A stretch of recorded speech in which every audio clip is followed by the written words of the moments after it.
आदाब। उम्मीद है आप सब बख़ैर होंगे। तो जैसे कि उर्दू सबके लिए की पहली किताब में हम लोगों ने परसों पढ़ा सबक 5 सीन ग्रुप। कल आपकी क्लास नहीं हो पाई और आज हम पढ़ेंगे इसी के अगला हिस्सा सबक 5 का तशदीद। तशदीद तशदीद क्या होता है और इसका इस्तेमाल हम कहाँ करते हैं। सबसे पहले आप ये समझ लीजिए, तशदीद हम वहाँ पे लगाते हैं जब कोई भी हर्फ लिखा एक बार जाता है और पढ़ा 2 बार जाता है, आवाज़ें 2 की निकलती हैं, वहाँ पे हमें तशदीद लगाना होती है। ठीक है,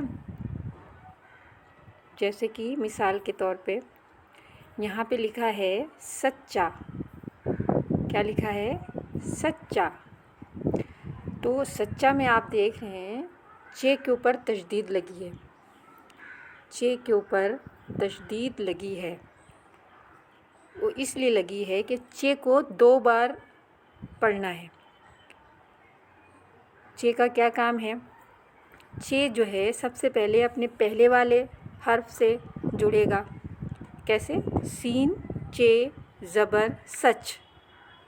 फिर चे अपने बाद वाले हर्फ के साथ जुड़ेगा, चे अलीफ ज़बर चा, सच्चा।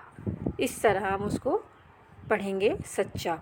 तो कहने का मतलब ये है, तशदीद वहाँ लगाई जाती है जहाँ पे कोई भी हर्फ लिखा एक बार होता है लेकिन पढ़ा 2 बार जाता है, उसकी आवाज़ें 2 बार निकलती हैं।